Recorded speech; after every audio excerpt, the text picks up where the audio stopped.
kicking things off with the announcement from Triple H in our top story today. Triple H announces his retirement. This was on ESPN with Stephen A. Smith on Stephen A's World. This is on their ESPN Plus platform. The interview with Triple H broke news all over the internet this past Friday. Check out this clip of Triple H not only talking about his heart condition, but about the future of professional wrestling as Triple H the performer. Check this out. I had a viral pneumonia. My lungs were inflamed, and as the next couple of days went on, when I got home, it got increasingly worse. And my wife saw some blood and stuff that I was coughing up, and went and got checked. And it was coming from the viral pneumonia, but I had fluid in my lungs. I had some fluid around my heart. Basically, the way your heart pumps out, 55 to 60% of your ejection fractures is a good number. I was at 30, and I got a quick text message saying, "Don't take time, pack a bag real quick, head to the emergency room. I'll fill you in on the way." So by the time I got to the emergency room, my ejection fracture had gone down to 22, which I was in heart failure. Wow, bad. When they tell you it's 99%, it gets real. We have 3 young girls. There's moments in there where when they're putting you out for stuff and you think, is this it?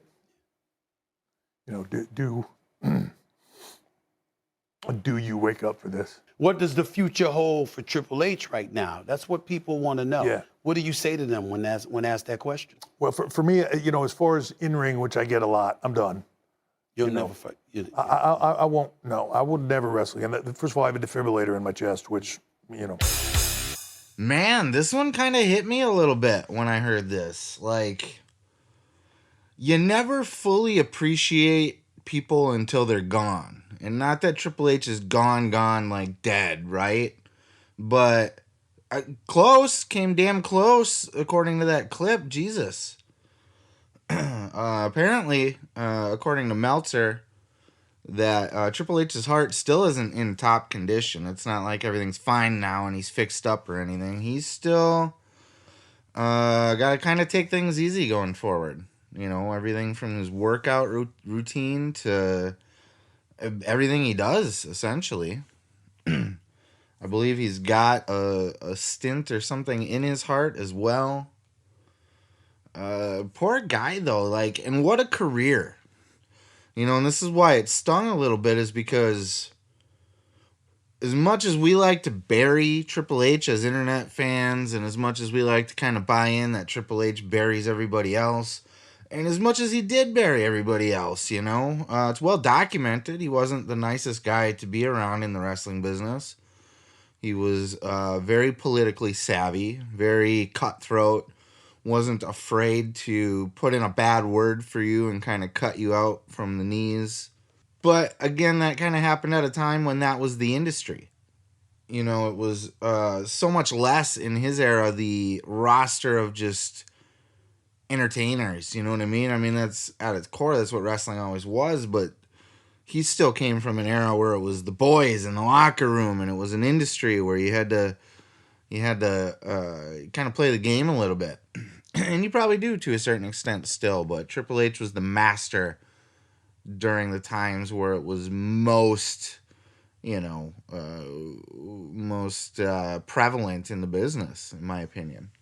And Triple H in-ring, but, as much as we criticize Triple H for all of that, all the negatives, look at his in-ring work. His in-ring body of work, now that he's retired, and you can sit back and look at the full body of work and kind of respect it and appreciate that he's not coming back now.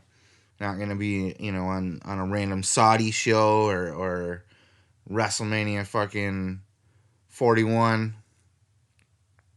He's done. He's out of it. So, looking back on his body of work, Triple H was one of the greatest of all times. I don't know how anybody could look at any of Triple H's matches and his overall body of work, and not say that, yeah, that man had a hell of a career. And was some of it, politically driven? Was the reason that Triple H is what, a 14-time world champion? 14 or 15? The reason why he's reached that level and main evented so much could be because he's the boss's daughter's husband. He is Mr. Stephanie McMahon Helmsley. But he, incredible body work, going all the way back to Hunter Hearst Helmsley. Like his matches with Goldust that he used to have. He had good matches with even like Henry Godwin. Like that slap match was entertaining to watch.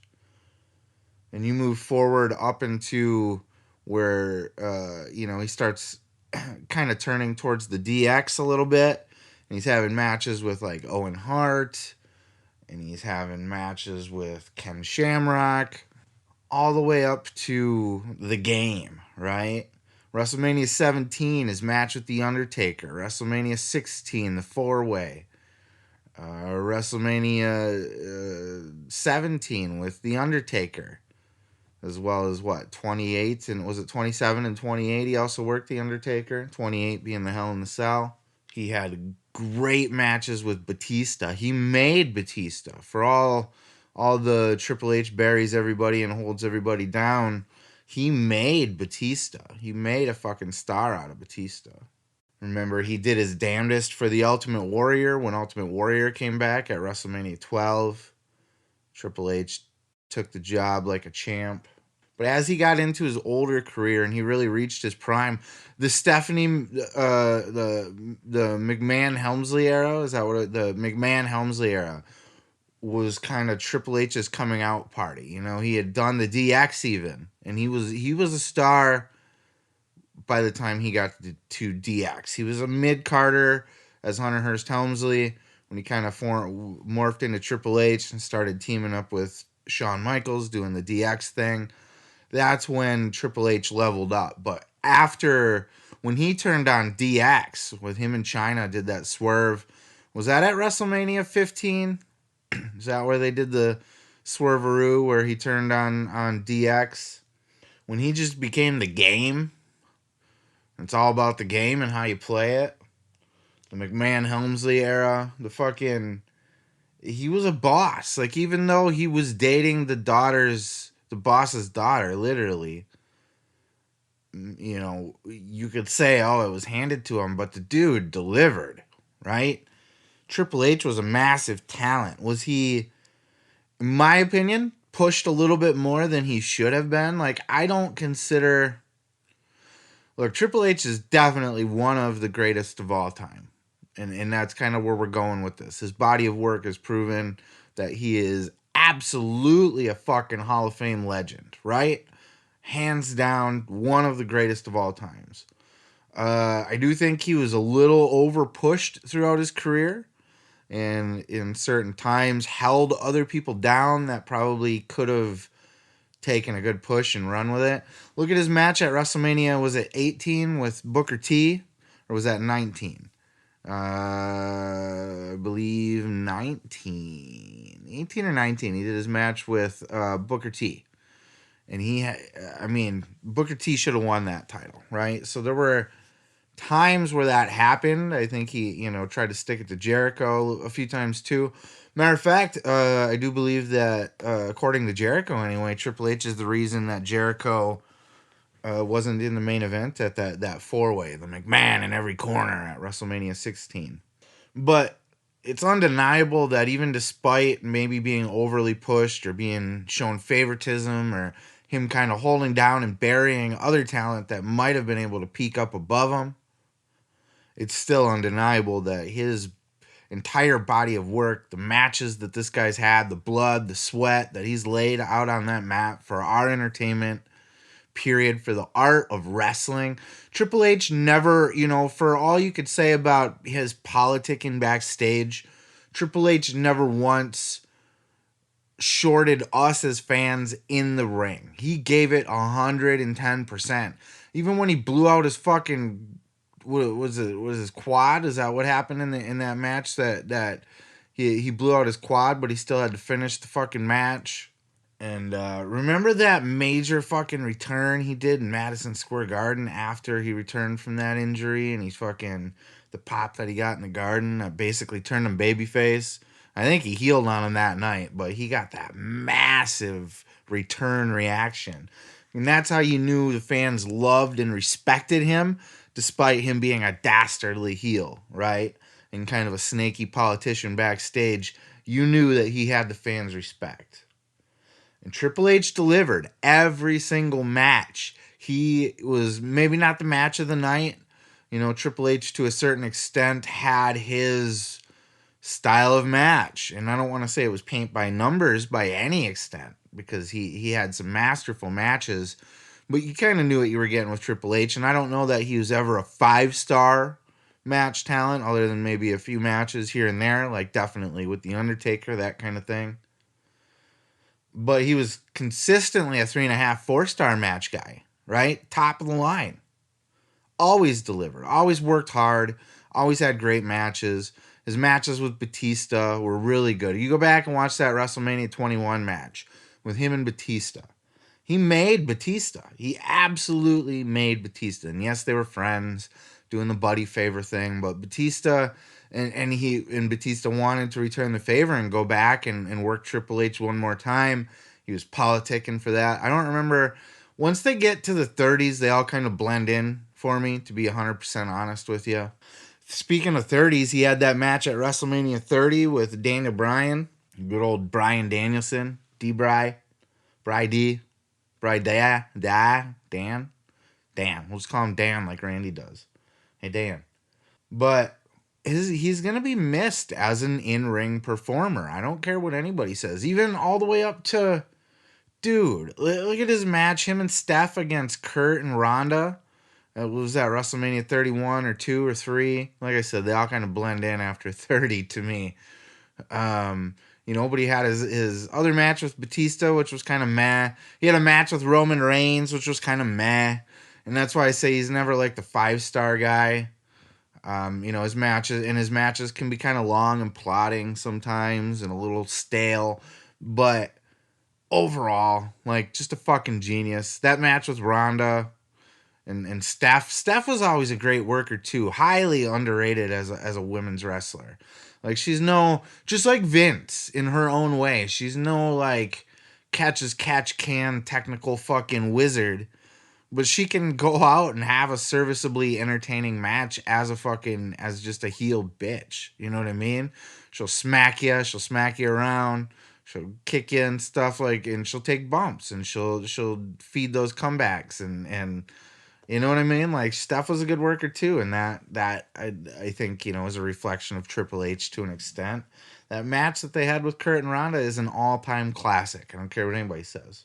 So, looking back at history, everything that Triple H has accomplished, he had that match with Sting at a WrestleMania. That was kind of meh, too, and he shouldn't have won that. So there's certain examples where Triple H is very Triple H-y in either the match delivery or just the outcome. There's a long history of that, but overall, I think it's fucking undeniable that when you look back at Triple H's career, that this man was a fucking legend. He was an amazing entertainer. He was a high-level, top-tier talent. Once in a lifetime, once in a generation, maybe. Just elite talent, right? And then going to his work in NXT, and I don't know that he'll be back in a backstage capacity even at this point.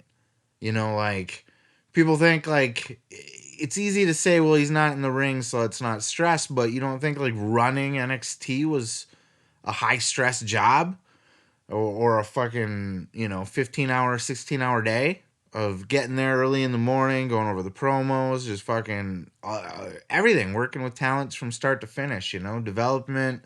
He walks through their entrances with them. It's a big job, and I don't think with Triple H's heart condition, I don't know what he's going to be up to going forward or how much we're going to see of him going forward, but, from his in-ring work to his behind-the-scenes work in NXT, I mean, his era of NXT was undeniable. Undeniable, wasn't it? I mean, when NXT transitioned from the game show to, there were those early years with like the Wyatts and stuff, and you could see some sparks of, it was still FCW-ish, right? And even reminiscent of 2.0 now. But then there was an era where NXT became the top indie promotion, essentially. They kind of took over Ring of Honor and took over like the wrestling fans love. There's the sports entertainment fans, and then there's the wrestling fans. And Triple H was able to tap into that. And I think we're all kind of excited to see Triple H take over WWE someday when Vince steps down. But we all know Vince is never going to step down. He will die on the job, if not be a head in a jar preserved via technology that he can afford that we can't, and just continue to live on forever. Who knows? But I'll go ahead and wrap up this segment here. Been ranting on Triple H for a while, but just overall, man, much love and respect and sadness that his career's done. He's had ups, he's had downs. There's lots of good, lots of bad. But overall, like, you can honestly say that the man worked his ass off for us to be the very best that he could be. And he was amazing. An elite, top tier, Hall of Fame level, all-time talent. Hey, thanks for checking out that clip. Don't forget to check out other clips here on the channel. And while you're there, throw a like, throw a subscribe. And don't forget to check out full episodes each and every Sunday of the Pro Wrestling Podcast.